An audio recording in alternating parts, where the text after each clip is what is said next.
हाँ, हमारे साथ एसएनएम हॉस्पिटल में डॉक्टर फातिमा साइकियाट्रिस्ट है मैम, जो लद्दाख में भी ड्रग्स केसेस का अब्यूज़ जी। का काफ़ी रिपोर्ट आया था, तो क्या रिपोर्ट है?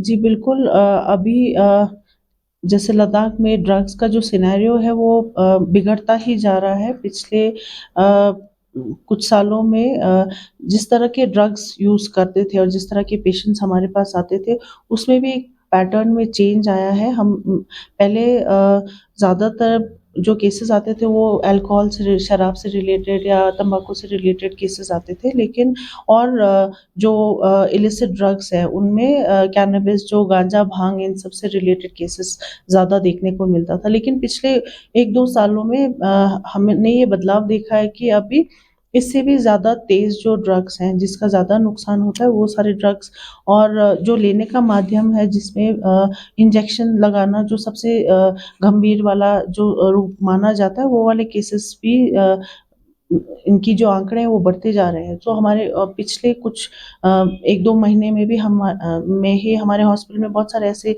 अ, यूथ्स आए जो इंजेक्शंस लगा रहे हैं, और कुछ पेशेंट जो आए उनकी तो स्थिति बहुत ज़्यादा गंभीर थी। इनफैक्ट इंजेक्शन लगा-लगा के हमें कुछ पेशेंट्स में ब्लड सैंपल निकालने के लिए वेन्स ही नहीं मिल पा रहा था, तो बहुत वो है। और अगर जैसे स्पेशली जो इंजेक्टेबल्स यूज़ करते हैं उन केसेस में ये बोला जाता है कि अगर हमें सोसाइटी में एक भी केस मिलता है, तो हमें इसको बहुत गंभीरता से लेना है और एक्शन उसी टाइम पे शुरू कर लेना चाहिए।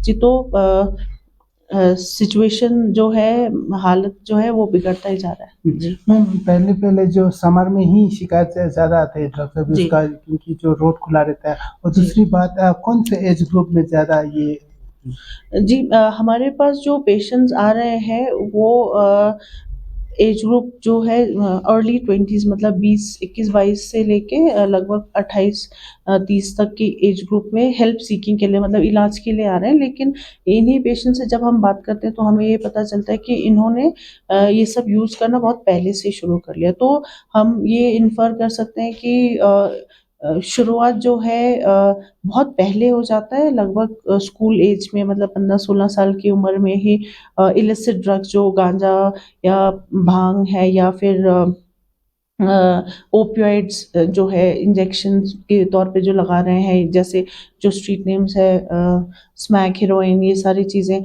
ये वाली चीज़ें ही भी, मतलब जैसे कोई 20 साल, 18-20 में शुरू हो जाता है। सो हमें ध्यान स्कूल के एज के बच्चों पे का ही, मतलब रखना शुरू कर ही देना चाहिए, मुझे लग रहा है। जी, और जो आप सीज़न की बात कर रहे हैं, जी डेफ़िनेटली अवेलेबिलिटी पे पहले फ़र्क पड़ जाता था कि विंटर्स में रोड बंद हो जाता था, फ्लाइट्स भी लिमिटेड होते थे। लेकिन अभी ऐसा बिल्कुल भी नहीं देखने को मिल रहा है। अभी तो इनफैक्ट जो हमारे हॉस्पिटल में केसेस आ रहे हैं वो अभी विंटर्स में ही हम ज़्यादा देखने को मिल रहा है इस साल। जी, जी। मैम आखिर में पूछना चाहूँगा, सोसाइटी किस तरह से इसमें सपोर्ट कर सकता है कि इसको रिड्यूस किया जाए, और पेरेंट्स का क्या रोल रहता है? बच्चों में क्या कुछ लक्षण नज़र आए? जी, बिल्कुल, हमें अब पूरे सोसाइटी को एक सतर्क होके इस पे काम करने की ज़रूरत है। Starting from the parents, parents बच्चों के साथ समय बिताएँ। नंबर 2, अगर परिवार में कुछ भी पारिवारिक इश्यू चल रहा है, लड़ाई हो रही है या फिर अनबन हो रही है, तो बच्चों को क्लियरली समझा दिया जाए कि उनकी वजह से ये चीज़ें नहीं हो रही है। अगर पेरेंट्स में डिस्कॉर्ड चल रहा है तो बच्चों को समझा दिया जाए कि they are not responsible for it. ये बहुत होता है कि बच्चे बहुत डिस्ट्रेस हो जाते हैं। वन, नंबर 2, पेरेंट्स प्लीज़ बच्चों के साथ समय बिताएँ, और जहाँ पे हर चीज़ के बारे में डिस्कस किया जाए कि आप आपने दिन में क्या किया, आपके दोस्त लोग कौन हैं, और आपको जो पैसा दिया गया वो किस चीज़ पे स्पेंड किया है, वो सब बहुत ज़रूरी है। और अगर किसी पेरेंट्स को अगर ऐसा लग रहा है कि उनके बच्चों में ऐसी लत लगी हुई है, तो उनको वो डाँटने से, कैसे आइडेंटिफ़ाई कर सकते हैं? ओके, बढ़िया, हाँ जी। सो आइडेंटिफ़ाई करने के लिए एक बड़ा कॉमन वो रहता है कि अगर बच्चे बहुत सीक्रेटिव हो जाए, सारी अपनी चीज़ें छुपा के रखने लगे, पेरेंट्स के साथ समय पहले जो बिताते थे वो बिताना अलग से रहने लगे। एक नंबर 2 है कि उनका जो फ्रेंड्स का ग्रुप है वो चेंज हो जाए। जैसे पहले उन्हीं की उम्र के बच्चों के साथ बैठते थे, उठते-बैठते थे, अभी उनसे बड़े बच्चे या फिर नए दोस्त उनके बन गए हैं। तीसरी बात, अगर पैसा बार-बार माँगने लगे बिना किसी एक्सप्लेनेशन के, एक्सक्यूजेस बना बना के पैसे ज़्यादा मांग रहे हैं और पेरेंट्स को पता ही नहीं चल रहा कि किस चीज़ पे खर्च कर रहा है। ये इनडायरेक्ट इंडिकेशंस हो सकता है। और बाकी है जैसे बच्चे के पास अगर कुछ ऐसी चीज़ें मिले या कोई दवाई मिले, इंजेक्शन मिले और बच्चे को पूछने पे उनके पास कोई जवाब ना हो कि किस चीज़ के लिए लिया है, हॉस्पिटल कब गए थे, डॉक्टर की पर्ची ना हो, तो ये सारी चीज़ें हो सकता है। और अलग-अलग जो नशीले पदार्थ हैं, उनका जो शरीर पे असर होता है, उसको आइडेंटिफ़ाई कर सकते हैं। जैसे जो मैं इंजेक्शंस की बात कर रही थी, उसमें ओपियोइड जो है, उसमें विथड्रॉल सिम्पटम जैसे अगर वो चीज़ ना मिले तो नाक बहना, मुँह से पानी, आँख से पानी, नाक से पानी जाना, दस्त होना, बहुत ज़्यादा शरीर में दर्द होना, रोंगटे खड़े रहना या ये सारी चीज़ें, बहुत इरिटेबल होना, गुस्सा एकदम से आना, ये सारी चीज़ें लक्षण लग रहा हो। और ओवरऑल एक जनरल सा वो है कि अगर बच्चे में कुछ उसके व्यवहार में बदलाव आ रहा है, उसके पर्सनैलिटी में भी कुछ चेंज सा ऐसे लग रहा है अगर आपको, तो फिर पेरेंट्स को अलर्ट हो जाना चाहिए कि हो सकता है बच्चा इस चीज़ में फँसा हुआ हो। तो बिना बच्चे को डाँटे या कुछ पेरेंट्स तो इतना ज़्यादा परेशान हो जाते हैं कि पिटाई कर देते हैं। वो सब चीज़ें नहीं हेल्प करता। बहुत सारे बच्चे ऐसे लेके आए जिनकी पिटाई हुई है। और ज़्यादा वो लोग इरिटेट हो जाते हैं, फिर और ज़्यादा गुस्से में आ जाते हैं, तो इलाज के लिए राज़ी नहीं होते 1 नंबर 2 पेरेंट्स के साथ वो और ज़्यादा उनका रैपो ख़राब हो जाता है, तो आगे भी प्रॉब्लम होता है। तो मेरा सुझाव ये है कि उनको बिठा के आराम से बात करिए और उनको ये समझाइए कि एक प्रॉब्लम है, एक पूरे फैमिली का प्रॉब्लम है, जो सारा परिवार साथ में मिल के सॉल्व कर सकता है और इसका डेफ़िनिटली इलाज यहाँ पे है। बहुत सारे बच्चे हैं जिनका इलाज चल रहा है और होपफुली अगर इलाज सिंसियरली होता है और फैमिली का सपोर्ट अच्छा रहता है तो ये सब बंद भी हो सकता है, इससे बाहर भी आ सकते हैं बच्चे। Thank you sir. तो ले डिस्ट्रिक्ट में सब्सटेंसेस अब्यूज और ड्रग अब्यूज का काफ़ी केसेस आ रहे हैं, उसके बारे में थोड़ा बताएँगे आप? जी, मैं बताना चाहूँगी कि पिछले 2 साल से ड्रग्स पर काफ़ी शिकंजा कसने की कोशिश की जा रही है यूटी एडमिनिस्ट्रेशन के थ्रू। तो 2023 में हमारे टोटल 16 केसेस रजिस्टर्ड थे, उसमें से लगभग अक्यूज़्ड हर प्रोफ़ाइल के पाए गए हैं, लोकल्स भी जिसमें से 8 इन्वॉल्वड थे। इस साल देखा जाए तो 5 लोकल्स इन्वॉल्वड हैं और उसके अलावा हिमाचल प्रदेश और नेपालीज़ नेशनल्स भी पाए गए हैं इसमें। तो डिस्ट्रिक्ट एडमिनिस्ट्रेशन की तरफ से काफ़ी कोशिश रहती है कि दोनों तरफ का हम फ़ोकस कर सकें, जिससे एक तो ड्रग माफ़िया जो है उसको हम टाइट कर सकें, उसके अलावा जो विक्टिम्स हैं उनकी हम रिहैबिलिटेशन की तरफ भी कोशिश कर सकें। मैम किस तरह के ड्रग्स अभी सीज किया गया है और कितने क्वांटिटीज में मिले हैं? जी, मैं बताना चाहूँगी, एक तो चरस और गांजा मैक्सिमम पाया गया है। 2023 में 3 केजी चरस थे और इस साल 5 केजी चरस है और गांजा की अगर मात्रा के बारे में बताना चाहूँ तो 2 केजी और लास्ट ईयर 2 केजी 429 ग्राम से इस साल 8 केजी है, तो लगभग 4 गुना ज़्यादा गांजा रिकवर हुआ है। उसके अलावा कैप्सूल्स और ब्राउन शुगर भी रिकवर हुआ है। मैम यूजुअली ये शिकायतें जो ड्रग्स अब्यूज का जब रोड खुला होता है समर में ज़्यादा आती है, लेकिन आप विंटर में नहीं ऐसा नहीं। जी, इस साल 2025 में हमने अभी ब्राउन शुगर रिकवर किया है। तो रोड अभी भी ज़ोजिला के थ्रू तो खुला ही है, बट फ्लाइट से भी हमने कैप्सूल्स की रिकवरी की थी इलेक्शंस के दौरान। मैम फिर सोसाइटी का क्या योगदान चाहते हैं पुलिस ताकि ये ड्रग मैनेज कम किया जाए? जी, तो किसी भी ड्रग एडिक्ट की शुरुआत एक छोटी मात्रा से होती है और मेनली पाया गया है कि डेलिंक्वेंसी होती है कि एक बच्चा जो स्कूल में अच्छा नहीं कर रहा है या कोई डिजेक्शन है या कोई डिप्रेशन है, तो उससे फैमिली जो केयरगिवर्स हैं उनका सबसे पहले रोल रहता है, जो जो इसको आइडेंटिफ़ाई करें और ठीक टाइम पे रिहैबिलिटेशन सेंटर की तरफ ले पाएँ और जो कॉज़ है डिप्रेशन का या क्यों डिजेक्टेड फ़ील करते हैं, उसको आइडेंटिफ़ाई करके और दूसरी चीज़ है कि इन्फॉर्मेशन हमारे तक भी प्रोवाइड की जाए। हमारा मकसद यही रहता है कि जो भी हम ड्रग्स पकड़े हैं उसकी चेन को एस्टेब्लिश कर पाएँ, कि कहाँ जा रहा था वो ड्रग्स और कहाँ से आया है, ताकि ये नेक्सस को हम ब्रेक कर पाएँ। मैम कन्विक्शन के ऊपर आप क्या कहेंगे जो केस अरेस्ट होता है, क्योंकि हमें काफी टाइम सुनाई देता है कि बहुत सारी चीजें जो 1 kg भी मिलते हैं तो बेल हो जाता है उनका। जी तो कन्विक्शन के बारे में आप क्या कहेंगे मैम? तो कमर्शियल क्वांटिटी में तो बेल होना बहुत ही मुश्किल है, डिपेंड्स 1 केजी किस सब्सटेंस का मिला है।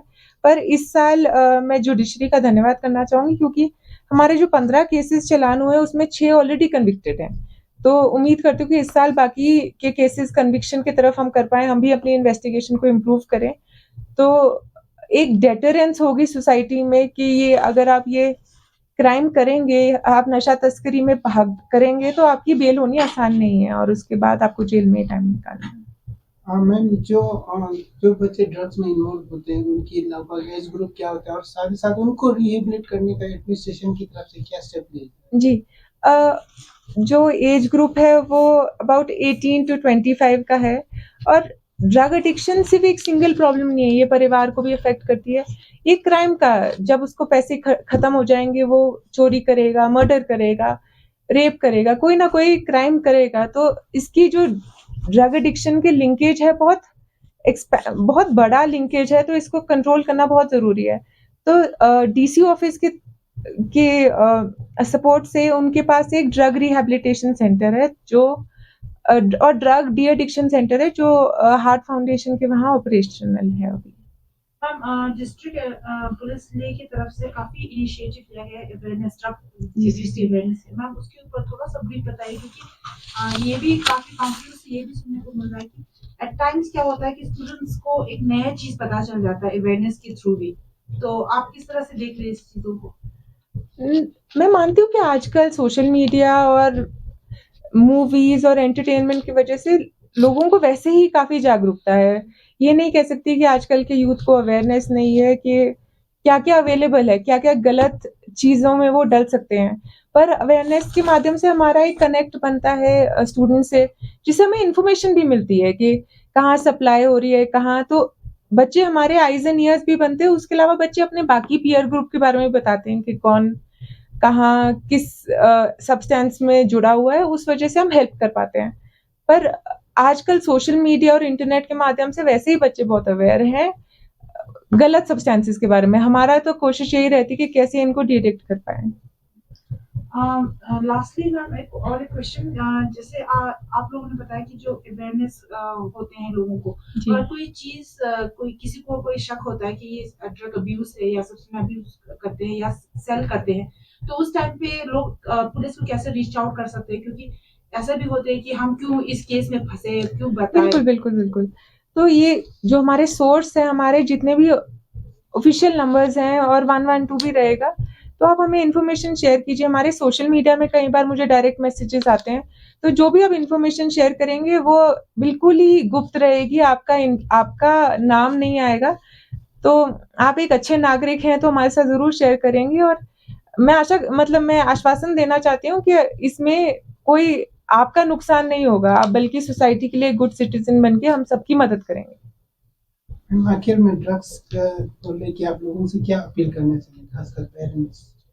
मैं यही अपील करना चाहती हूँ कि हम पुलिस सिर्फ इन्फोर्समेंट कर सकती है, पर किसी को पकड़ के जेल भेजना और एक विक्टिम और एक ड्रग माफिया में फर्क करना बहुत जरूरी है। तो पेरेंट्स अपने बच्चों को आइडेंटिफाई करें, उनको सही दिशा में ले जाने की कोशिश करें, एजुकेशन पे फोकस करें, एक्स्ट्रा करिकुलर एक्टिविटीज पे फोकस करें। पुलिस ने भी काफी स्पोर्ट्स के इवेंट्स करने की कोशिश की है ताकि जो भी यूथ की एक्स्ट्रा एनर्जी है उसको अच्छे तरीके से हम चैनलाइज कर पाए। धन्यवाद। तो जिस तरह से हमने एसएनएम हॉस्पिटल के साइकेट्रिस्ट उसी तरह एसएसपी मैडम से बात किया, तो ये जो ड्रग अब्यूज़ और सब्सटेंस अब्यूज़ का जो केसेस है वो साल ब साल बढ़ते जा रहे हैं।